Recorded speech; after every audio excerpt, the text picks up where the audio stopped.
Chicos, muchas gracias por estar ahí. Ya sé que tenemos un trato y a lo mejor me tocará pagaros hacia todos. Y bueno, creo que estamos aquí los que tenemos que estar. Somos los que de alguna manera, desde las instituciones o desde la facultad, tenemos un interés por hacer algo diferente de saber todo el clase para generar el voluntariado. ¿En qué frentes? Pues nos estamos enfrentando poco a poco.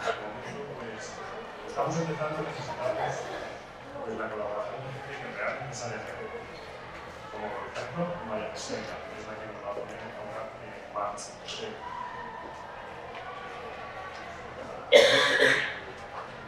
María José es catedrática de la Facultad de Filosofía y desde hace muchos años ha estado implicada con una persona muy competitiva, pero es que su trabajo profesional está relacionado pues, con gente vulnerable. Ella es una experta en migraciones en distintos países. Creo que leído su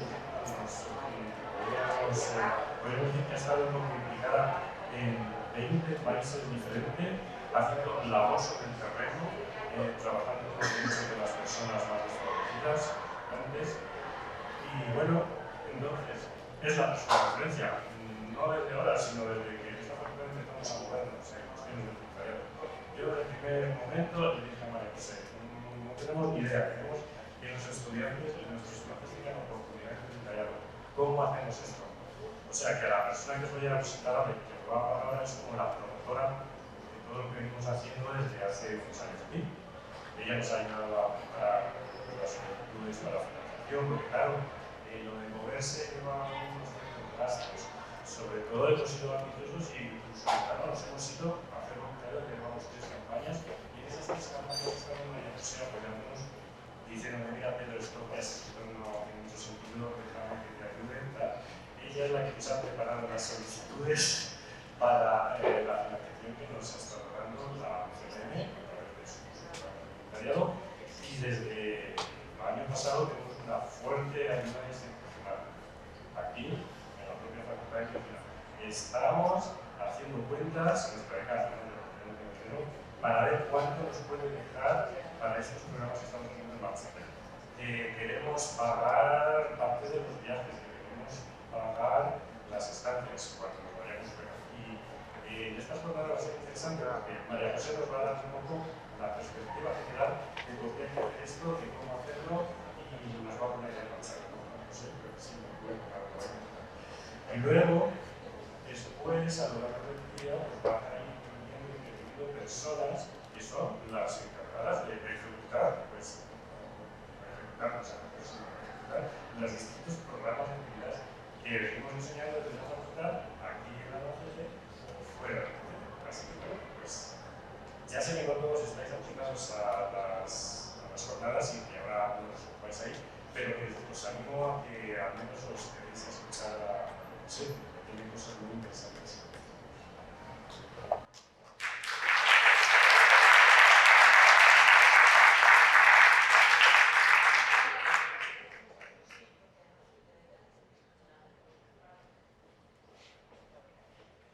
Perdona, desde Ciudadanos no escuchamos nada. Tenéis el micro silenciado.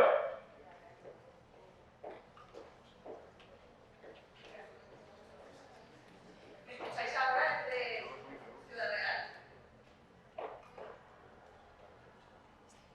Vale, sí, sí. ¿Cuánto? ¿Ya?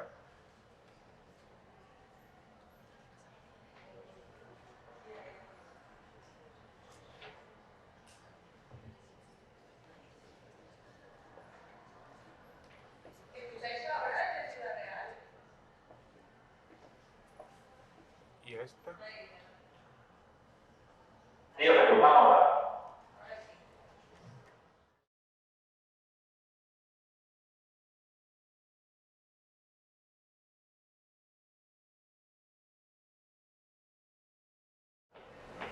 Bueno, muy buenos días a todas y a todos. Muchísimas gracias por la invitación, especialmente a mi amigo Pedro. Y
universitarios deberían también promover.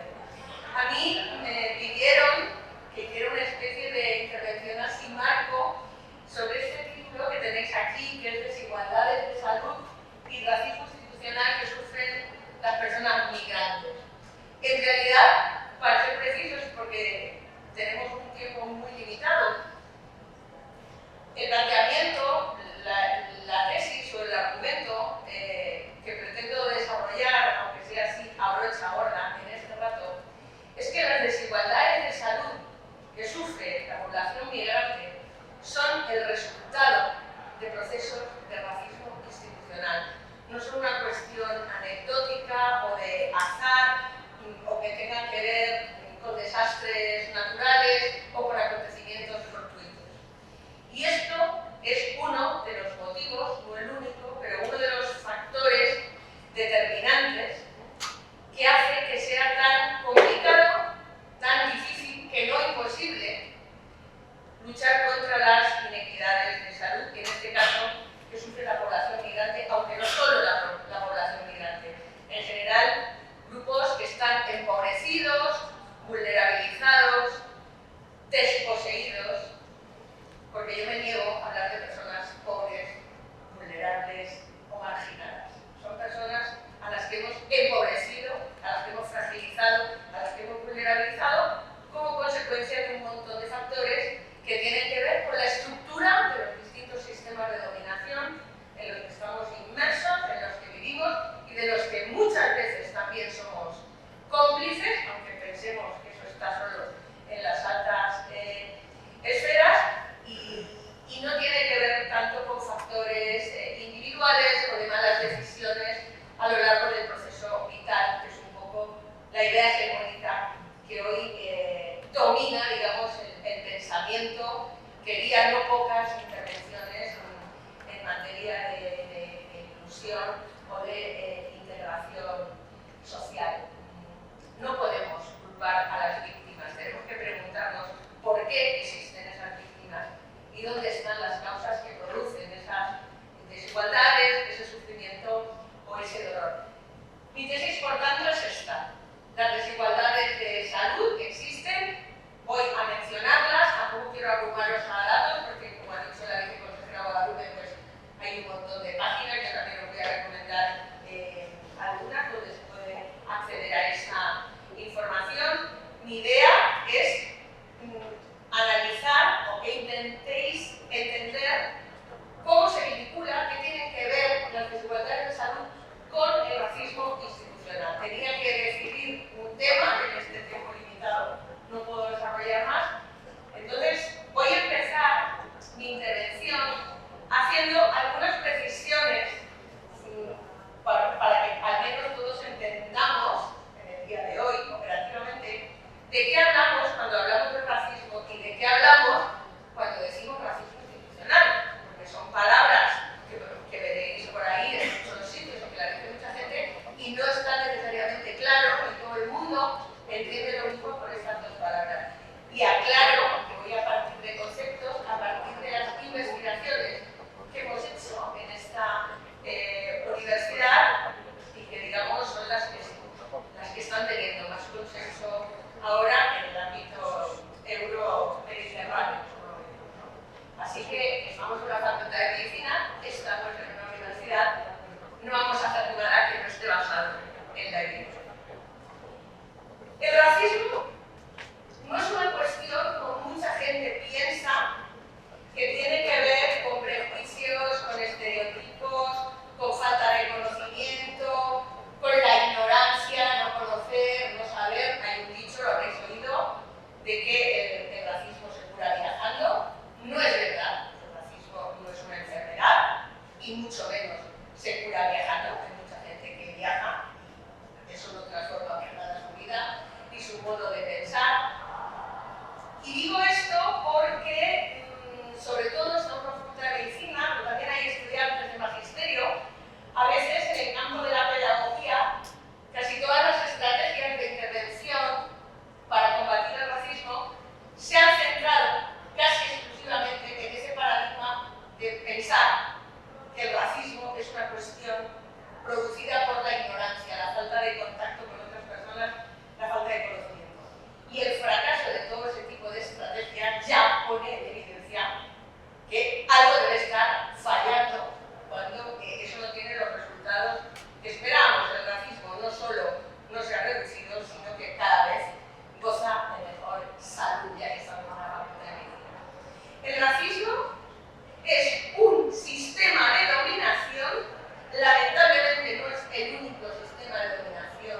sistémico y estructural, no es una cuestión de actitudes individuales, aunque una de sus dimensiones se puede expresar a nivel individual. Es un sistema de dominación y, por tanto, de ejercicio del poder de unos grupos que tienen poder sobre otros que no lo tienen. Es un sistema de dominación que está basado en la inferiorización de determinados grupos de personas. Esos procesos de inferiorización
gitana o a lo que fuere, da igual, determinadas, muy pocas y limitadas características.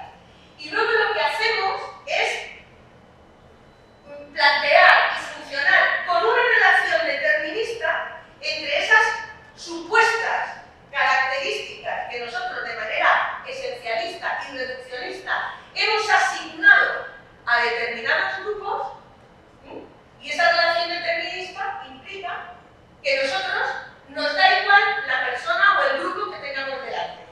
Nosotros siempre vamos a asignar esa relación profundamente determinista entre lo que nosotros consideramos que es ese grupo, y entonces nos va a dar igual que una mujer sea de origen marroquí, sea o no religiosa practicante, sea médica, ingeniera, deportista, madre o lo que sea. Siempre le vamos a asignar y vamos a funcionar en base a esa diferenciación radical y absoluta, ese reduccionismo de las características, a muy pocas características de la persona y del colectivo, y siempre vamos a funcionar de manera determinista. En sociología hay muy pocos teoremas, esto no es como las matemáticas, pero uno de los teoremas más conocidos es el famoso teorema de Thomas, que se formuló en 1928, que se resume en lo siguiente: da igual si una situación es real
50, empleo, etc. Así que tenemos ese conjunto de políticas, prácticas y procedimientos que impiden que grupos racializados, previamente racializados, alcancen una posición de igualdad. De facto, yo puedo tener una ley que dice que todos somos iguales, antidiscriminatorio, etc. El racismo institucional, por eso es difícil detectarlo, porque opera a través de las consecuencias y efectos que en determinados grupos tienen esas políticas, esas prácticas y esos procedimientos. ¿Vale? Existen 5 grandes ámbitos, hay más, pero principalmente son 5 los ámbitos en los que suele expresarse o podemos identificar con relativa más facilidad el racismo institucional. Por una parte, todo lo que tiene que ver con discursos públicos de representantes institucionales de todo tipo. Estamos hablando de discursos que legitiman el rechazo a las personas migrantes y racializadas. Por otro lado, todo lo que tiene que ver con leyes, normativas, regulaciones, medidas, procedimientos, que no todo está publicado en el BOE, hay muchas cosas que circulan internamente, burocráticos, que producen desigualdad y limitan o erosionan derechos sociales, políticos, económicos y culturales de las personas migrantes. Por políticas públicas que tienen efectos discriminatorios, ya sean efectos discriminatorios directos o indirectos, y aquí entran tanto las políticas migratorias, a estricto senso, del régimen de extranjería, como el resto de políticas públicas, especialmente las políticas sociales, de las cuales la política de salud es una de ellas. Luego, otro ámbito son todas las acciones o inacciones, el hacer o el dejar de hacer, que tienen efectos discriminatorios y que están ejercidas por personas que trabajamos en instituciones, ya sean personas que representan la ley, el Estado, etc., como personal de entidades civiles, fundaciones, ONGs, etc., que muchas veces ejercen funciones de carácter público, porque reciben la financiación o el mandato de llevar a cabo determinadas partes de la política pública o de prestar determinados servicios. Y ojo, ya sea que estas acciones o inacciones se lleven a cabo a título individual o a título colectivo. Para que os hagáis una idea, yo soy media casualidad, pero yo soy profesora de esta universidad. Entonces, todo lo que yo haga como profesora de universidad lo estoy haciendo como empleada pública, responsable de implementar una política de prestar determinados servicios. No es mentira, ¿vale? Y luego, aunque nos pueda parecer extraño, también a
Y en cuanto a políticas sociales públicas, que aquí se inscribe la de salud y otras, pues bueno, existen numerosos estudios, para el caso de España, que muestran cómo desde las políticas educativas, las políticas de vivienda, las políticas laborales, del mercado laboral, las políticas sociales y las políticas de salud son políticas sociales que tienen profundos efectos discriminatorios, tanto directos como indirectos.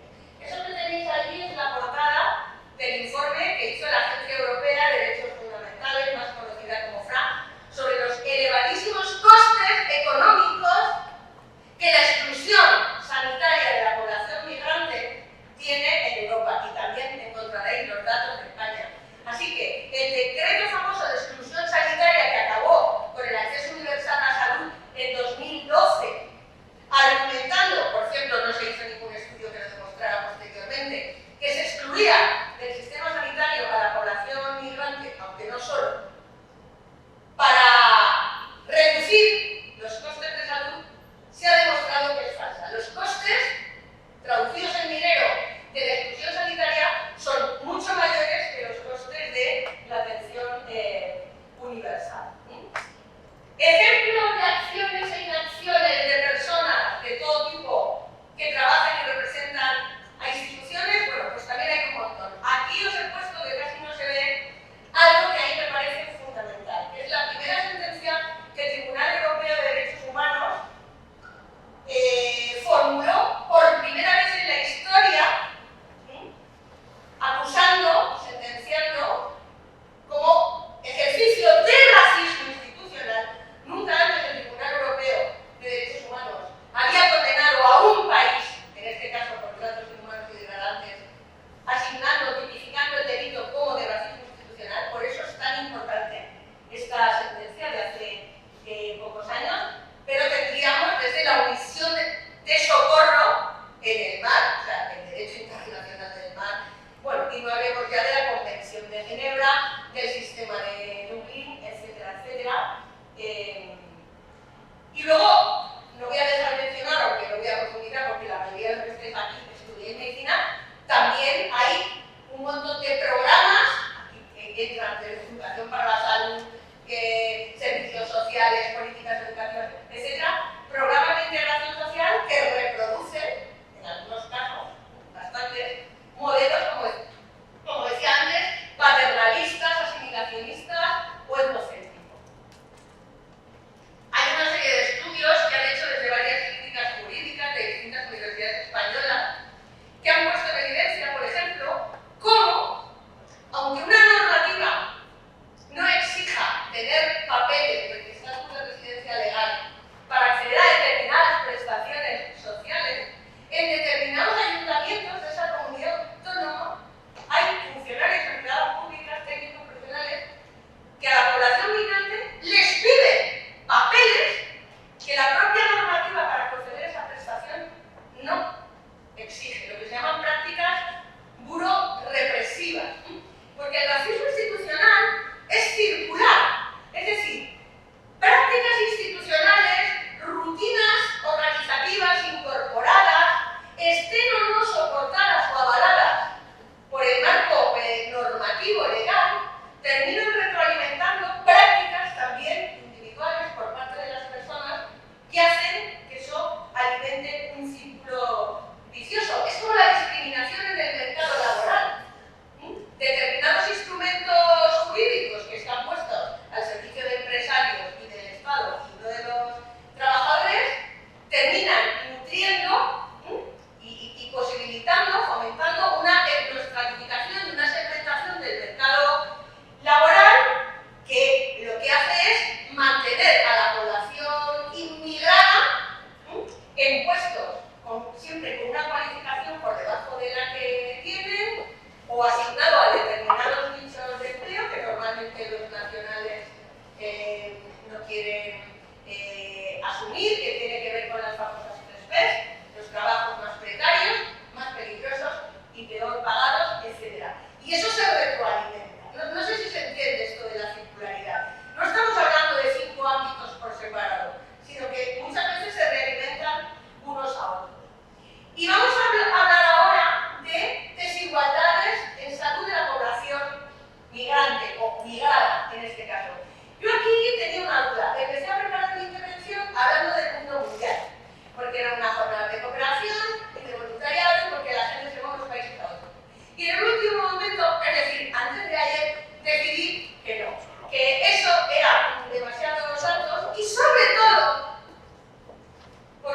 empatía es selectiva.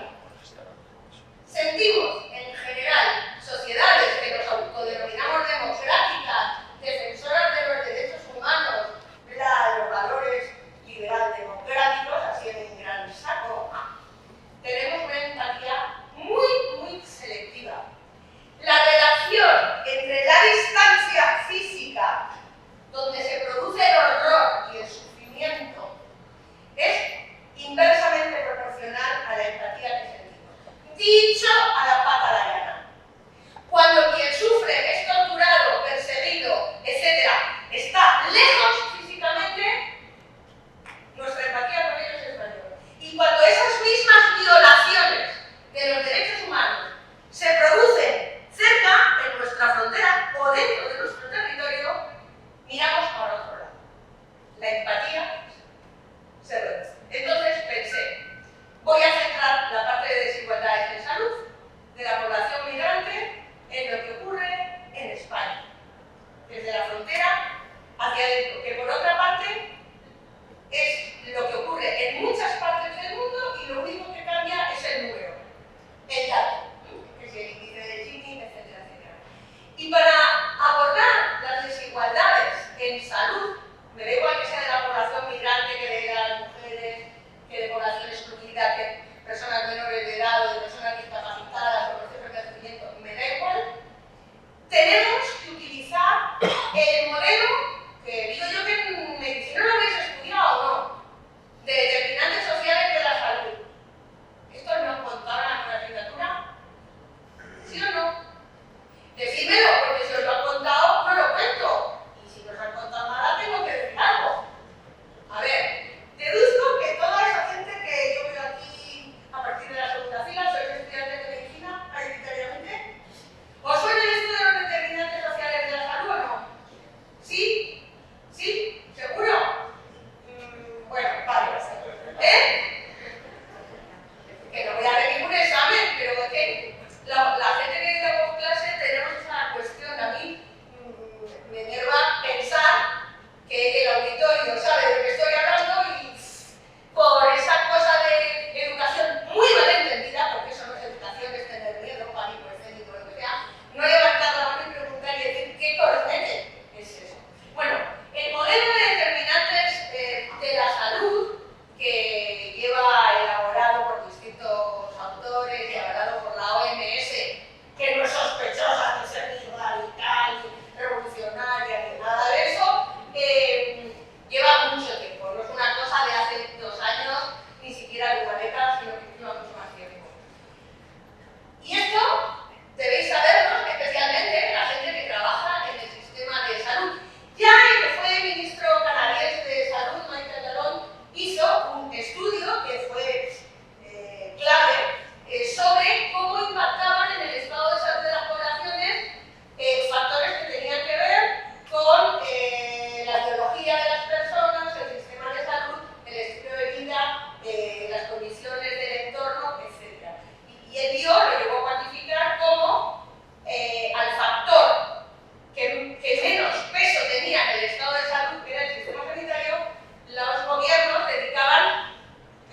popularizado como el famoso síndrome de Ulises, pero no. El estado de salud empeora de la población migrante a medida que aumenta el tiempo de residencia en nuestro país.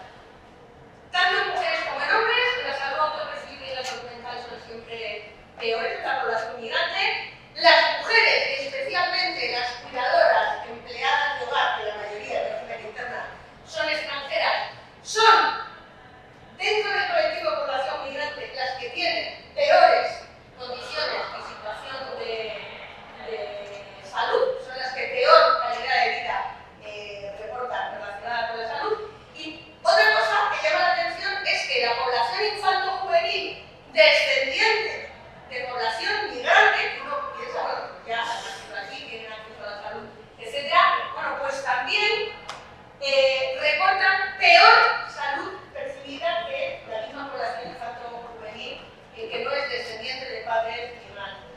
A mayor tiempo de residencia en España, ojo al dato, peor salud mental, y en las revisiones que se han hecho más grandes de todos los estudios de desigualdades de salud que desglosan datos en población migrante o extranjera, en la última década, bueno, aparece el estatus socioeconómico y la variable origen, etnia, raza, como todo, como los dos factores explicativos de esas grandes desigualdades en salud. Siempre, como he dicho antes, a mayor desventaja social, peores resultados en salud, ya sea autopercibida, salud mental u otras enfermedades. Y las mujeres, junto con otras minorías, como la mujer mexicana, por ejemplo, siempre resultan más vulnerables. Por eso, la tasa de pobreza y exclusión social entre la población autóctona nacional y la población inmigrante, sobre todo la no comunitaria, la que no viene de otros países de Europa, es muchísimo mayor en beneficio de la población inmigrante. Si la exclusión social, al final, es un eje explicativo de las desigualdades de salud, bueno, pues aquí hay un factor estructural importantísimo. Con la pandemia, la desigualdad no solo no ha disminuido, sino que ha aumentado. Ha aumentado la exclusión y la desigualdad en general para toda la población, pero de manera muchísimo más intensa para la población migrante. Una de cada 3 personas extranjeras en nuestro país, con los datos del informe FOESA del 2021, se encuentra en situación de extrema dificultad. Y aquí os he marcado, luego os puedo dejar la presentación, los indicadores de salud, cómo se ve que empeoran siempre con mucha mayor intensidad con la población migrante con respecto a la autóctona. Tenía tiempo, 5 minutos, vale. Pues como hay 2 informes que además están disponibles en internet, os puedo dejar el archivo. El tema de la COVID en nuestro país, a diferencia de lo ocurrido en otros países de nuestro entorno como Portugal o Italia, no ha servido para reducir estas desigualdades en general y las de salud en particular, sino que las ha acrecentado. Hay una encuesta, el informe de Park Together de la Organización Mundial de la Salud, que aunque no es una muestra representativa, sí que tiene muchos cientos de miles de respuestas y bastantes respuestas para el caso de población migrante residente en España, que muestra cómo la COVID ha empeorado todos los indicadores que se tenían en la encuesta. Acceso a la salud, posibilidad de llevar a cabo conductas preventivas, mayor discriminación, mayor vulneración de derechos, etcétera, etcétera, en todos los países, pero también en España, peor salud mental, falta de apoyo social, etcétera.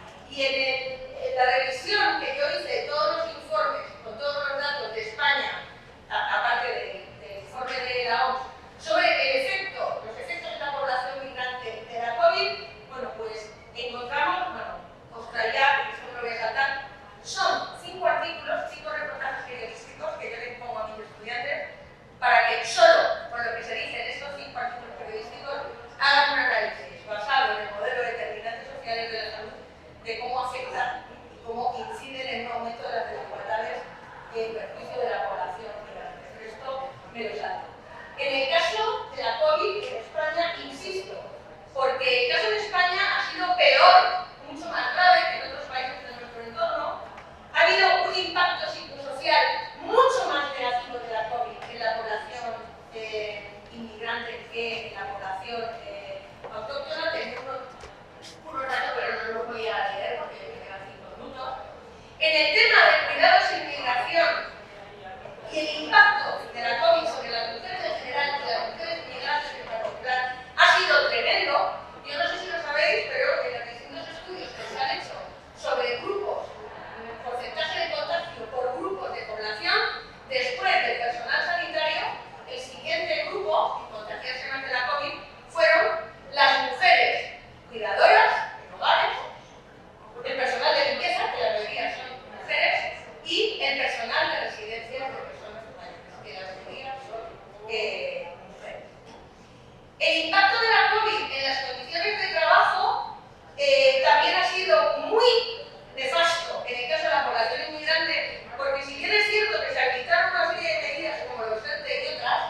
los tratados internacionales.